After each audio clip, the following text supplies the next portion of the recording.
Después de la creación de Adapa, los dioses convivían con el hombre y la raza humana proliferó en número.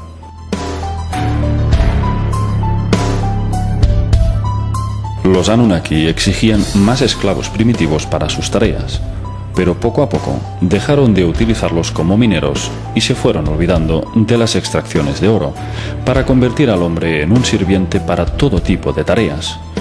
Los dioses les enseñaron a cultivar campos, a recitar poesías y a danzar y cantar para ellos, hasta que algunos hombres fueron ordenados sumos sacerdotes para que construyeran templos para venerarles.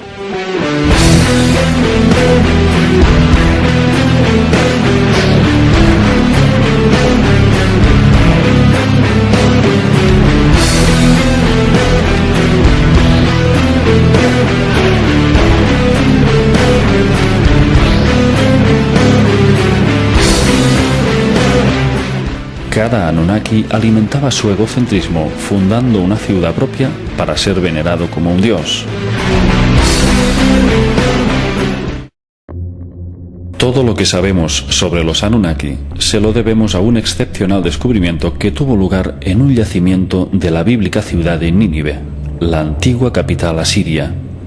Fue en el siglo XIX, en las ruinas del palacio de Asurbanipal, donde encontraron una biblioteca con los restos de 25.000 tablillas de arcilla con inscripciones cuneiformes, que nos relatan con detalle cómo esta civilización extraterrestre llegó a la Tierra hace 445.000 años y creó genéticamente al ser humano hará unos 300.000 años.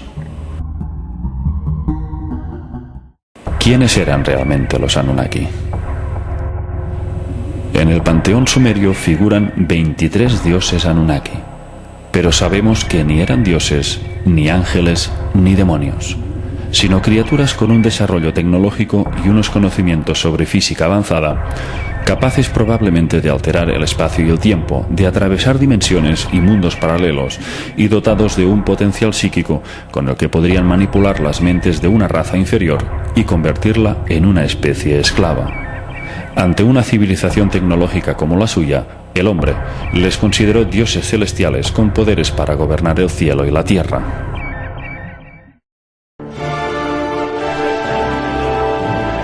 Las tablillas sumerias no hablan de criaturas etéricas, sino de seres biológicos, de carne y hueso.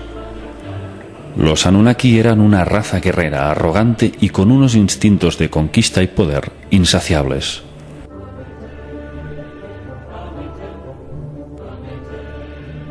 Sabemos por los grabados que físicamente en comparación con los hombres eran muy altos, probablemente una altura superior a los 2,5 metros, y también mucho más fuertes.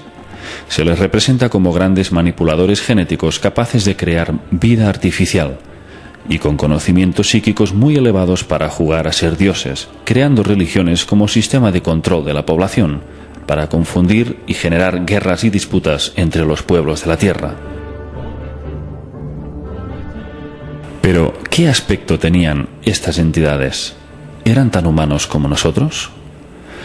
En los grabados sumerios, los Anunnaki eran representados en forma humanoide, y aunque sus rasgos faciales quedaban parcialmente ocultos, en parte debido a sus barbas de lápiz lazuli, parecían tener un rostro humano. Sin embargo, en relación a su aspecto real, hay algo que no encaja. Los Anunnaki les prohibieron a los sumerios que en sus grabados y estatuas los reflejaran en su aspecto real. ¿A qué obedecía esta prohibición? Si los Anunnaki eran tan humanos como nosotros, ¿qué clase de inconveniente hubieran tenido en dejarse reflejar tal como eran? En Babilonia denominaban a los Anunnaki Sir, que significa dragones o gran serpiente. De hecho, el propio Enki pertenecía a una estirpe familiar llamada la Hermandad de la Serpiente, ya que su madre, la concubina Nanu, era descendiente de esta sangre. El símbolo de Enki eran las 2 serpientes enroscadas del caduceo. Este símbolo podría encerrar hasta 3 tipos de significados. La primera interpretación sería la naturaleza reptiliana de estos seres. Una posibilidad cada vez más aceptada por investigadores de todo el mundo, en vista de que prácticamente todas las culturas antiguas de la Tierra fueron creadas por dioses serpiente llegados de las estrellas. La segunda interpretación sería que, debido a que las dos serpientes guardan una estrecha similitud con la cadena del ADN humano, sería todo un sello distintivo para decirnos que ellos nos crearon, algo así como un copyright que viene a recordarnos quién es el fabricante de nuestra raza. El tercer significado del caduceo sería la síntesis del conocimiento, de la sabiduría espiritual, ya que tal como viene simbolizado por el hinduismo, la serpiente enroscada es la energía kundalini que el hombre guarda latente en su chakra sacro, en espera de que ascienda hacia la iluminación, recorriendo todos los centros energéticos hasta alcanzar el séptimo y último chakra, el coronal. En el Oriente Próximo se encontraron varias estatuillas de dioses sumerios, claramente de aspecto reptiliano. Sus rostros parecen ranas y sus cráneos son mucho más alargados que los humanos, especialmente en la parte occipital. De hecho, ya se han encontrado calaveras en Sudamérica, supuestamente pertenecientes a los antiguos Anunnaki.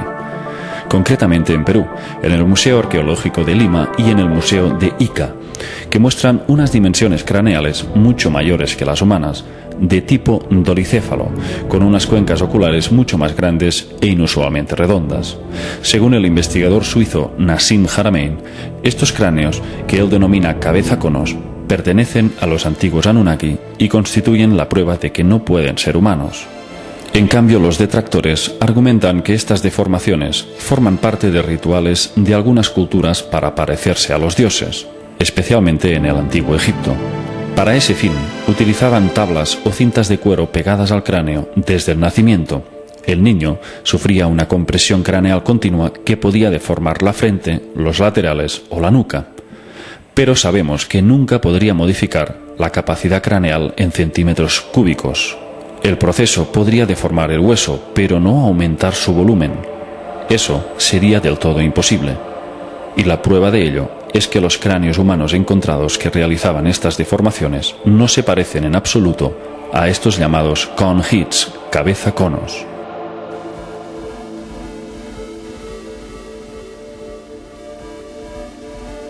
El mayor tamaño de cráneo humano que se tiene conocimiento alcanzaba unos 1980 centímetros cúbicos.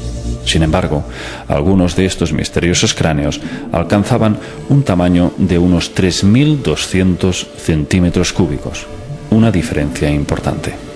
Aparte de este detalle, estos cráneos poseen un 15% más de ancho en sus órbitas oculares, y la perfecta simetría de sus lóbulos descartaría cualquier presión mecánica externa. Estaríamos hablando, pues, de seres que no se corresponden al hombre de Neandertal, ni el de Cro-Magnon, ni al Homo erectus, pero mucho menos al Homo sapiens. En esta representación vemos lo que podría ser el verdadero aspecto de un Anunnaki.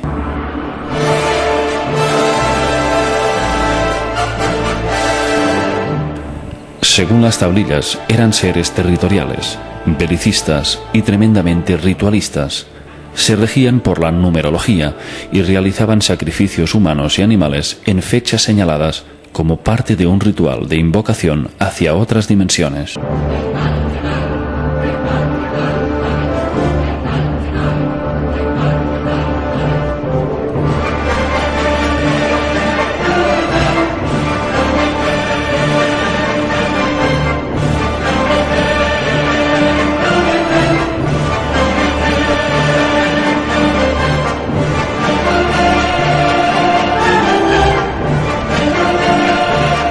Durante sus ceremonias, sometían a los sacrificados a todo tipo de vejaciones, siguiendo un patrón parecido a los rituales adámicos.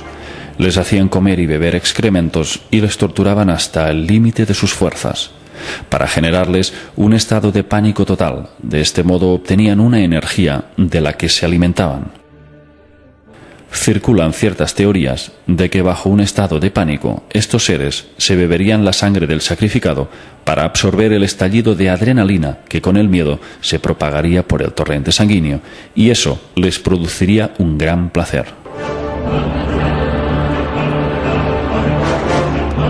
Enki, en cambio, era contrario a estas prácticas y luchaba para liberar al ser humano de su esclavitud, a través de la fundación de las llamadas antiguas escuelas de sabiduría, que tanto proliferaron en Egipto. Enki fue un benefactor para la humanidad y el responsable de que el hombre fuera el depositario del conocimiento espiritual.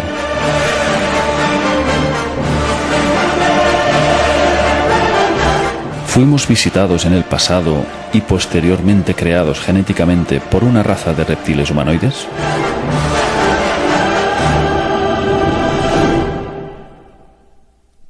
Aunque todas las evidencias apunten ineludiblemente hacia esa dirección, quien ostenta el poder mundial oculta esa realidad con el fin de que sigamos ignorantes sobre nuestros orígenes, pues este conocimiento podría tambalear las bases de todas las religiones del mundo y en gran medida causaría una revolución social sin precedentes que obligaría al sistema educativo a modificar todas las enseñanzas, y la ciencia actual tendría que admitir la invalidez de sus postulados. Entre el 10 y el 14 de abril del 2003, en plena invasión de Irak, el ejército de los Estados Unidos saqueó el Museo Nacional de Antigüedades de Bagdad y robó grandes cantidades de figuras, tesoros y tablillas que nos hubieran revelado mayores detalles de la conexión reptiliana de los Anunnaki. El 80% de los 170.000 objetos que albergaba el museo fueron robados y destruidos. Durante el saqueo, un incendio en la Biblioteca Nacional de Bagdad destruyó archivos de incalculable valor.